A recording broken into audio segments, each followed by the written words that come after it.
دهري سمعنا وعلي بريتوريا حزب تግራይ أفت وعلي سفيح تسفى أمبيرو صنيحيو بفلاي ما تمزابلتي بقلطف ናብ መረበቶም ክምለሱ ግዛታዊ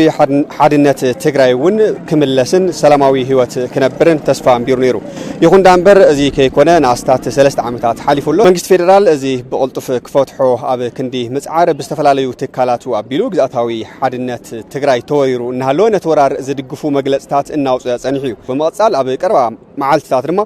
በመረጻ ቦርድ ኢትዮጵያን ቤት ምኽሪ ፌደሬሽን ኣቢሉ لوالونت تግራይ ዝጥሕስ መግለጽታት ኣውጽሎ ነዚ ዝቃወም ድማ ሎማዓንቲ ኣብ ከተማ ኣኽሱም ሰፊሕ ናይ ተቃውሞ ሰልፊ እናተኻይደ ውዕሉ ውሳኔ መንግስት ኢትዮጵያ ለወጣታ ጀነሳይድ ህዝብ ትግራይ ለወጣታ ጀነሳይድ ህዝብ ትግራይ እቲ ውሳኔ ብጣዕሚ ዝሕርቕ እዩ ካብ 2015 ናውዚ ንሰላም ኣብ ፕሪቶሪያ በጽሕና ኣብ ሰዳለናሉ ሰላም ኣብ ንልሙነሉ زلنا مونا طمنا مونا طفانا نابرسنا نهلنا مريتنا ون بوررت تتحيزون هالو زي شرحتات زي بالعلينا نتسلام نتيكا بعلى خافريسكا نز تግራይ ንብብታን ኣብ ዝተገበረ ስለ ዝኾነ ሓሪንካ ክትቃለሶ ኣብ ህዝኻ ሰሚርካ ሓድነት ክትገብር ከም ዘለካ ብሔራዊ ቦርድ ምርጫ ኢትዮጵያ ኣብ ዝሓለፈ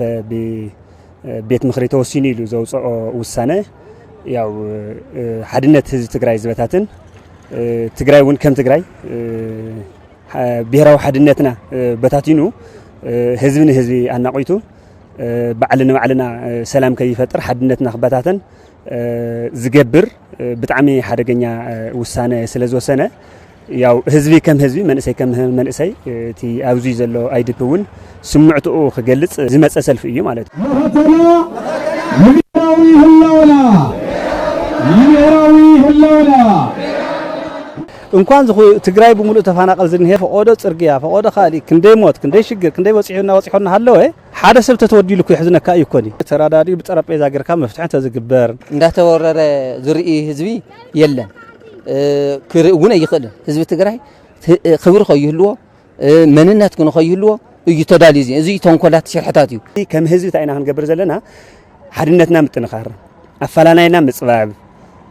بعلنا من باب نايزي ميلو حدقه ስለዝገጥመና ዘሎ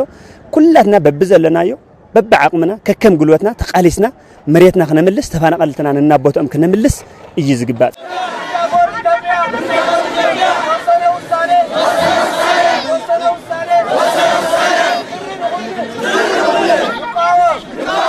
ዞም ዘሕለፍናዮም ናይ ቃልሲ ዓመታት